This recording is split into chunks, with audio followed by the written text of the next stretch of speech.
Hello. All right. We're back with another Joe mini episode, and we have Lizzie here. So, hi, Lizzie. Hi, How's it going? it's going good. Yeah, how are you? Good. So, we know you, but do you want to introduce yourself a little bit? So hi, I'm Lizzie, and I live in the UK. And yeah, just a fan of Stranger Things and Joe and Maya, and yeah. Yeah. That's awesome. The best. I love your account, Joe Hawkified, right? Yeah. And I know you have a couple other ones, but I feel like that That's like my is main one. Yeah, Yeah. your main one right now. Yeah. But I feel like I've known you ever since I started my Steady Stories account. So it's been super fun to just interact with you on Instagram, and we appreciate you, and we are super excited to have you on the show and kind of chat thank about you. Joe. Yeah, Yeah, you're welcome. it's gonna be fun. Yes, because we all are just such huge fans of Joe right now and his music, and Stacey and I get to see him, and you have a show coming up when you get to see him. So Yeah, that's exciting. it's very exciting. Yeah. Because he's coming to the UK and to Europe, which is so cool. I know when we first speculated about this tour, we I'm so glad that End of Beginning blew up because he was able to do a bigger tour, I think, than he might have if that hadn't happened. So it's kind of works out for all of us. Yeah, for sure. definitely. Power TikTok. Yeah. Yes. Yeah. What are you most excited about, I guess? Are there any songs that you're most excited about to see live, or? So Bloom is always one that I think is one of my favorites. I like End of Beginning, but for slightly more personal reasons. So I think that's going to be quite emotional having that live. Yeah. I do like The Whole of the Crux. I think The Whole of the Crux is just one of his better albums. I think they're all good, but I think that's one of the best ones. So Bloom's a lot of fun. We were talking about that. Yeah. That is that's kind of after the intro of Runner, that's kind of supposedly, he's going to do it this way, but it leads into Gloom, and that's just such a great way to start off the show because it's such a hype song, Yeah. And I'm hoping he doesn't change the set list because there's a rumor that there's going to be a deluxe kind of thing.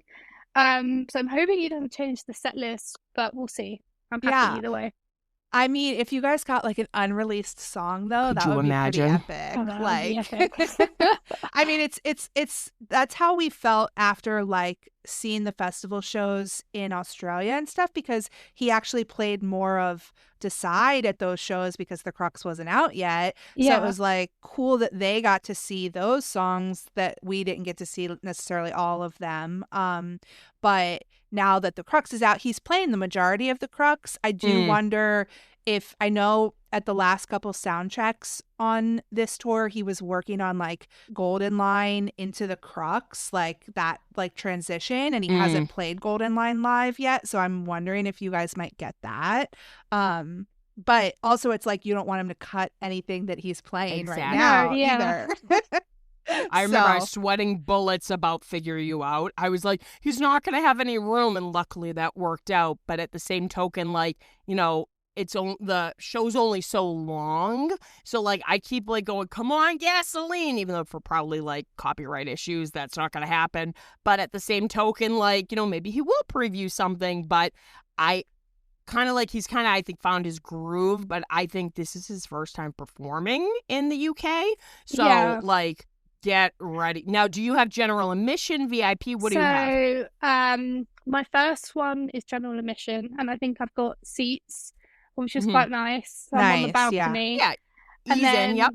Yep. And then the second night is standing, and I got VIP for that one. So I get the different vibe. Yeah. So it's really cool. Yeah. Yeah, that's a awesome. good way to do it, especially doing 2 nights in a row. At least you can sit the first night. Take it in, because I think I'll be a bit overwhelmed. So exactly. Yeah, for sure. Is it at the same venue both nights? Yeah, they're both at the same venue. So that's cool. Good. Yeah. Cool. And I keep forgetting that he's playing festivals over there too. Like he's playing Glastonbury. Yeah, that's like crazy. That's gonna be really cool. Like I'm excited to see like what happens on this like European leg of the tour, because I bet he's gonna have a blast, and we're just gonna have a blast watching him have a blast. Yeah.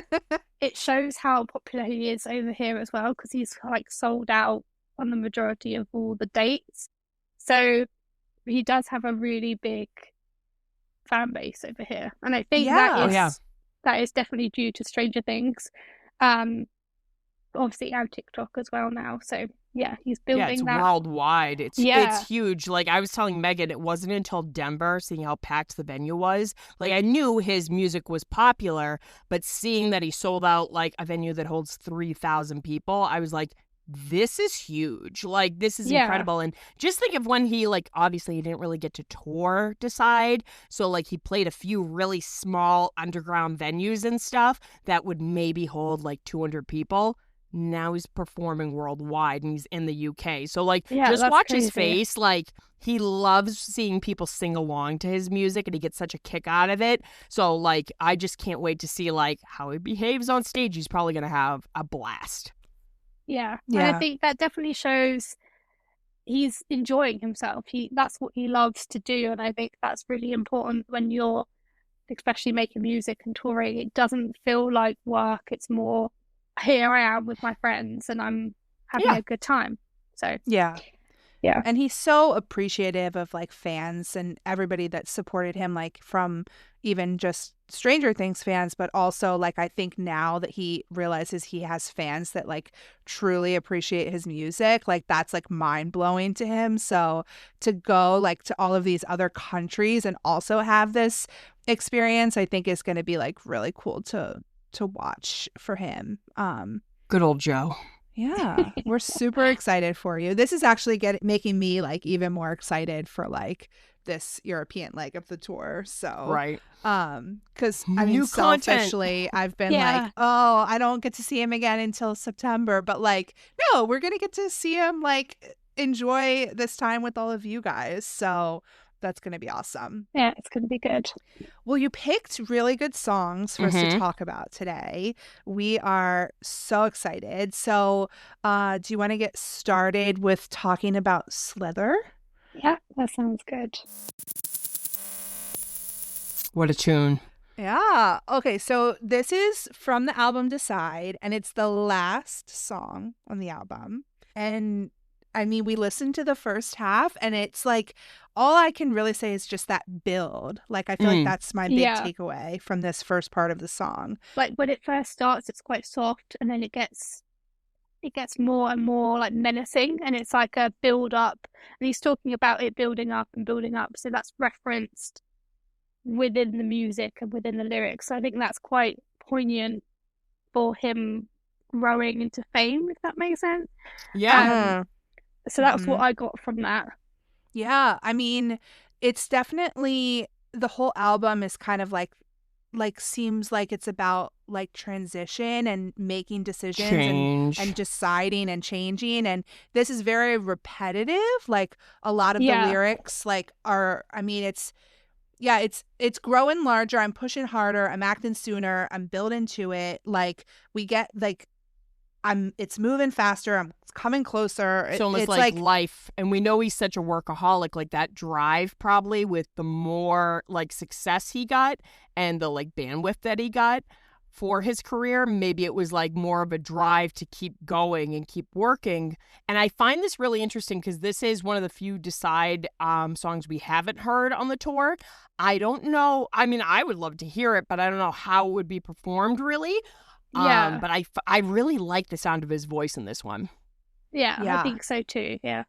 Yeah. And I guess like you said, it's almost like menacing. It's like, is this a good thing that you're going towards? Or is it something that you're nervous or scared about? Like it's almost like that anxiety kind of like builds in this way sometimes, like just slithers on in. Yeah. Oh, also the harmonies, like we have like the different his voices, which we talked about on another episode, how it's interesting to listen back to songs from his first couple albums where the background vocals are just other layers of his own voice rather Different than tracks, like yeah. now on the Crux he's got like other people with him, which is he's got a whole super choir fun. instead of just Yeah. choir Joes. Yeah. Yeah. Because I like that part on this song too.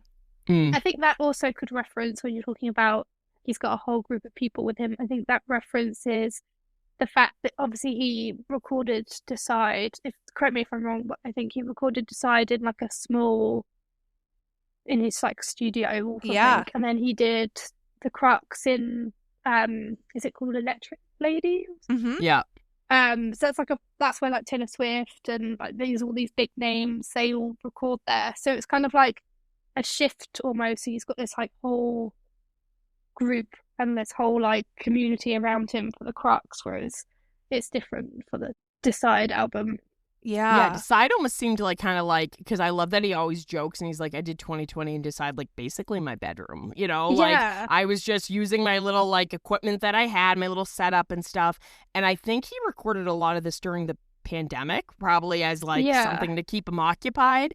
And, you know, it goes to show you how talented he is to be able to record that from home. But it's like apples and oranges, because it's almost like, okay, he's this massively talented recording this out of his home. Then when we got to see what he did at Electric Lady, you're like, whoa. So really it's cool to see him stretch his legs. Yeah, and it's almost like he like predicted like his like rise to fame kind of with this song, because it's like it's growing larger, I'm pushing harder, like I'm building to it, like, and again, was it a good thing kind of thing. It's like very interesting. All right, let's listen to the rest. That's how you end an album, okay? That last line. Yes, like, and I think that that's the most powerful line in this song. 100%. We all want to be someone at the end of the day. And it's like one of the shorter songs, I believe, off that album, but it's like such a great way to kind of like just end it and wrap it up. It's perfect, you know? Yeah. I was looking up his set list for when he performed Lollapalooza in 2022, and he did not perform Slither. I'm not too sure if he did it at any of those venues, but I think that's a really cool song, and it's slept on a lot too, you know? I think so too, yeah. And I think at the end, his voice gets like a bit like raspy, like I'm not really sure what I'm doing kind of thing. Especially on that last line, it's like quite husky. That's what I picked up. What that man can do with his voice, even without any tricks or bells or whistles, is phenomenal. Yeah. You know? Yeah, because you think, like, when you listen to the recordings, you're like, oh, that's like an effect that he put on his voice or something like that. But you're going to see him live soon, and it's like he does amazing vocal stuff, like, just with his voice. He adds a lot of flair to different songs. Yeah, it's so cool. But I do like how, like, the first half, it's almost like it's building, but then it does kind of, like, have a little bit of, like, a come down there in the second half.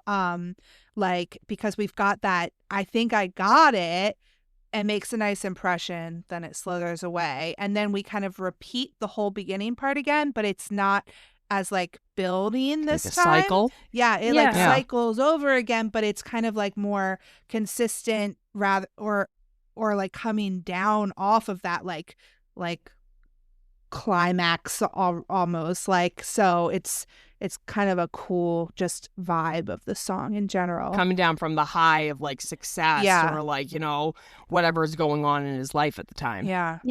I mean, I'm not famous, but I think that would be quite a difficult thing to cope with, especially with like rumors and that kind of thing. And it's trying to stay grounded, which I think he referenced that a lot more in the Crux. But with the Slither, it's like, okay, maybe I've got this, but then I don't think I have. And it's like, how do I... A grasp on fame. Boom. Yeah. So... Yeah. Because what's it? Like, the whole song is about it, but you don't really know what it is. Like, it's coming closer. I think I got it. Like, but what do you got? I think I got this. I think I got it. And then somebody, you know, you read something horrific that somebody thinks about you, and you're like, you know? So, yeah. I didn't think about that. Interesting. Definitely. This is why we do this, ladies. I know, it's always a great conversation. Like, yeah.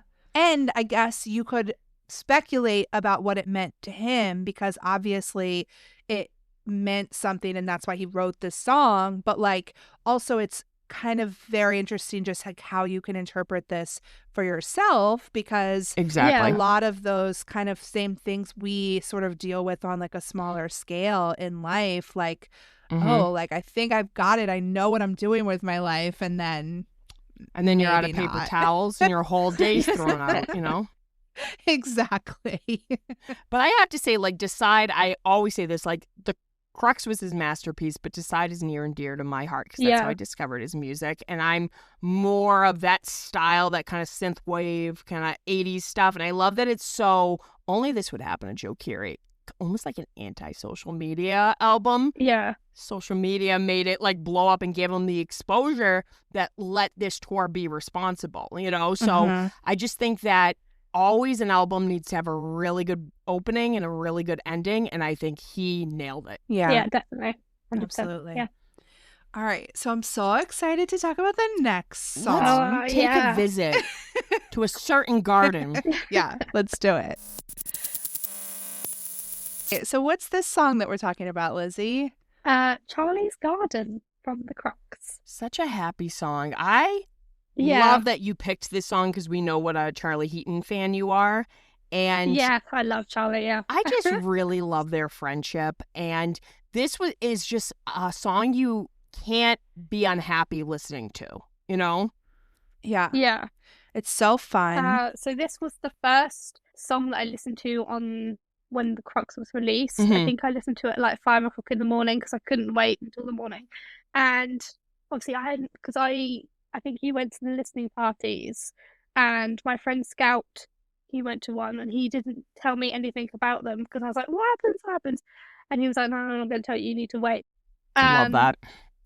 Yeah, and I just remember listening to, I was like, that's Charlie. I was like, oh my God, that's Charlie. I was like, I couldn't comprehend it at the time. And then I was like, oh, wait a minute. So I think that's really a good inclusion of his friends and like the Stranger Things, and obviously that's a big part of his life, and I think that's a good way of encapsulating that time that they spent together. Because obviously they spent a lot of time in Atlanta, and I think they had like connecting gardens, their backyards touched. So I love that. I think that's pretty cute. I also it's so cute. Love just like we call them backyards, but you guys do call them gardens, right? Like so that's what Charlie would call his backyard. Yeah. I love that so much. What I love about Joe is he never bites the hand that feeds him. Like, you know, in that recent interview, someone was like, would you ever be upset if you're always known as Steve Harrington? And he's like, no, of course not. Like, this is the butterfly effect. This is what caused everything to happen. And he's very appreciative and very humble about it. But him and Charlie are kind of similar in age. They both landed this role. And I love his friendship with him and Natalia. And I love that they live next to each other. And like we've spoken about it before at that ice cream social at the Upside Down Con, he kind of told us a funny story about, you know, watching Maya's dog and stuff, and how he sometimes would watch Penny, their dog, and stuff, and, you know, just typical Joe coded. But I love that, you know, they're in Atlanta. Obviously, you know, they probably need to almost like make their own little sanctuaries because the paparazzi and people like trying to get leaked photos and just creeps are constantly trying to get a glimpse of them. So it's almost like Charlie and Natalia made this like little backyard, like, you know, paradise for themselves with the ping pong table. And I love that they were so close. How nice is that you're literally a stone throw away from your two really good friends? I love that. Yeah, I think that's really good. And I think the fact that he like kind of mentioned it at the Upside Down Con and he was kind of like hinting at things is such a clever way of like, he was obviously writing it at the time. So he obviously had this idea and he was trying to not talk about it too much, but I think, the wheels were spinning. Yeah, you mentioned the listening parties, and when I went to the listening party and heard this song for the first time, which I'm super glad that you didn't get like spoiled by like any of the listening parties for this, because it was so fun to like first, as soon as he started like talking about like the paw scratched the back of the door, like I'm like, oh, he's talking about like being neighbors with Charlie and like watching their dog like he told us about at the Upside Down Con. Like as so cute. like as soon as I heard that, like I was like, oh, that's what this is about. And then when the voicemail started, I'm like, that's Charlie. And people around me were like, no, that's not Charlie. He doesn't have a British accent. And I'm like, have you guys not watched Stranger Things for however many years and heard Jonathan's voice like Charlie without a British accent? Like, that's Charlie. I love that, like, Charlie gets technically like 2 references, you know, with Delete Ya and this, but I just love their friendship so much. And I got to be honest, I love Charlie Heaton. And what really made me fall in love with him was the bloopers for season 4 when the actor who plays Arkyle couldn't get the line out and like just Charlie is white knuckling it not to ruin the take. That's when I was like, I adore this man. So just it's such a feel good song. Like it makes you almost like imagine like Ralph from the Muppets playing the piano. Like it's such a feel good, like happy song, you know? Yeah, definitely. I think the Crux has more of a growth, heartbreak kind of vibe. So this was like a kind of, it broke it up a little bit and it was kind of like, these are the people that are supporting me and I want to reference them because it's important to talk about the people that are around you and they support you during these times. Yeah. So I think it was quite a good way for like the liveliness and like that kind of thing to come through. Yeah. He I think has been pretty open about saying that the first half of this album was a breakup album and like has that like heartbreak, but that it became something else. And like I love like the songs on the second half of the album, especially this one and Back on You, are just like the friends and family who were there for him that helped him have this, you know, growth to come out on the other side.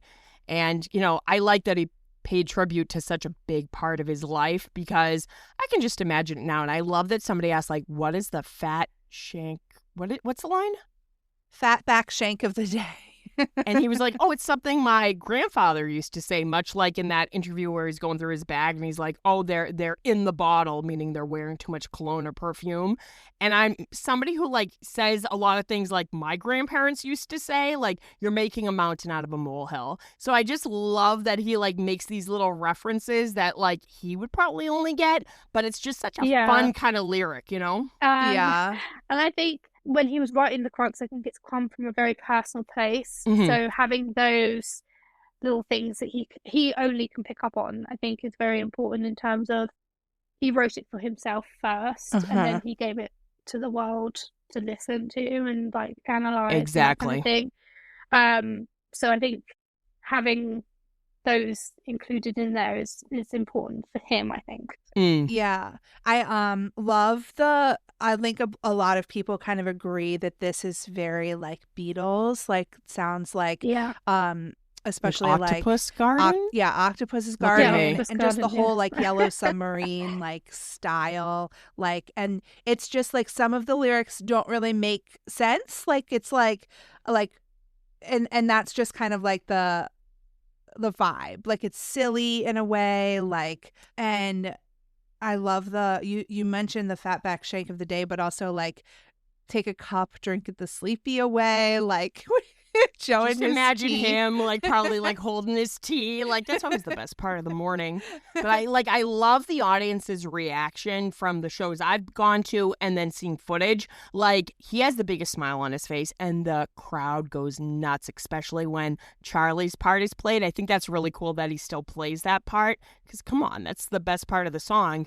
But all these little sound effects and stuff, I really love that just their schedules aligned and he had him record in the studio. And I love that they leaked that footage of him recording it, which Megan was like, I think it's almost like supposed to be somebody calling him on set, right? Yeah, that's what it seems like. Like it's like, I don't think that Charlie would have been the one calling to let them know I mean, it could have been that like Charlie was on set filming and he called Joe to like let them know whether or not they would need them. But I feel like it would have been somebody else, just like somebody else that works on the show that would have been like making that phone call. And that's Charlie is a man of all trades, you know? You never know. Yeah, they would have been like, Charlie, call Joe. Like, but yeah, that was interesting. And like, yeah, let's listen to the rest of the song because then there's that other little voicemail at the end too, which is cool. Man, I have to say, I always thought he says like tomorrow, like really cool. I thought he was saying Mario. Am I an idiot? No, it's like he does such fun, it's so whimsical and like whimsical, good word. Yeah, his voice, it sounds very like it's authentically him. Like he's not really doing like a lot of like vocal effects, but he is kind of just like, you know, being silly with the way that he's like saying things and like that's how I'm going to pronounce tomorrow from now on. Tomorrow. But I just wanted to point out that like there's a couple things that are very like I kind of didn't even remember that like he does say, well, you better believe me, darling, believe me. It's kind of quiet in the recorded version of this song, but like that live is so fun. And like there's the whole last part of this song where it gets a little funky. Like he is just like jamming when he plays it live. And it's like, I know I've talked to a couple people about how fun and cool like a live album would be. And he's such a perfectionist that I feel like it would be tough for him to like let go enough to like, you know, allow a live album to be what a live album is, because it's like it has those imperfections, but like it's just his performances of these songs live are just so much fun that it's like it would be cool to have that like recorded as well. Any other like lyrics or musical stuff that we noticed in the second half? I picked up like the little tinkering in the back, I think would be like some sort of like gardening tool, or it like references like gardening tools and like the rake and that kind of thing. Yeah, I think that's really cool, like how it kind of indicates they're in the garden, Charlie's messing around with his herbs or whatever. Yeah, I do love that he shared photos too of like kind of what the garden looked like and the famous ping pong table, so it kind of gave you a visual and you're just like, that looks so cozy and so much fun, you know? Yeah, and I think it was a good way of them to like decompress after long days and like that kind of thing. So I know this is kind of off piece, but like for example, like Jamie Campbell Bower used to spend like 13 days in a chair getting his Vecna things on. So it's probably like quite intense on the set. So it's a good way of them spending time together and like relaxing and having fun while they're doing it. So. Exactly. And they probably like on top of that, this was their last time filming it and they've been such a huge part of their lives. So I'm glad they were able to make those memories and he was able to pay tribute. But I love that it kind of comes full circle with, you know, Charlie getting on the horn again, being like, psych, they need you. Yeah.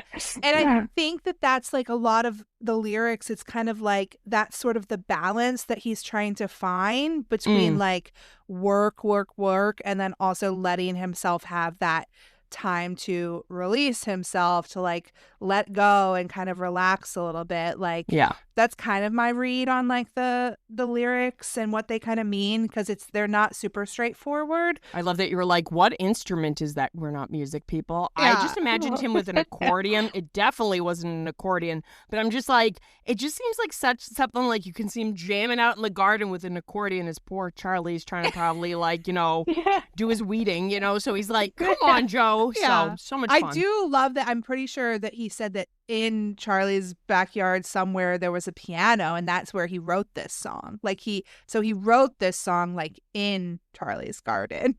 My God. So I think that's so cool. Yeah, that man. Yeah. And then how it kind of like repeats like the beginning part again at the end is fun. Yeah, it Yeah. sounded almost like a horn, like the music got Some really sort of like horn, yeah. fun, and dreamy, Like I know this is weird, but like it makes you want to like have a gelato and like just like soak in some like sun. I don't know, maybe that's only Stacy, but I'm like, Yeah. you guys are like, yeah, Stacey. Yeah, But I'm like, I absolutely. don't know. That garden sounds really nice.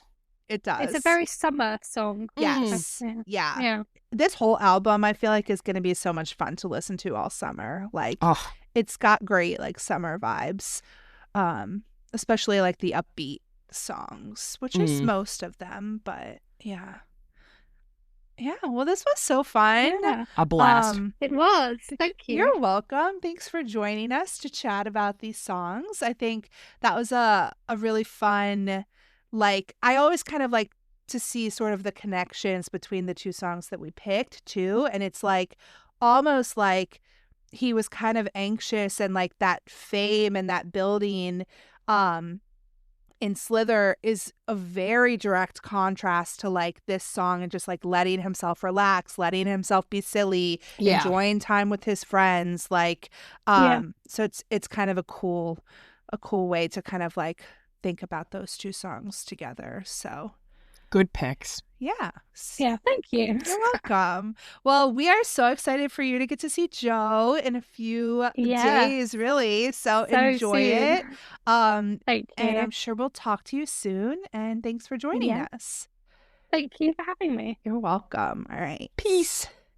Peace.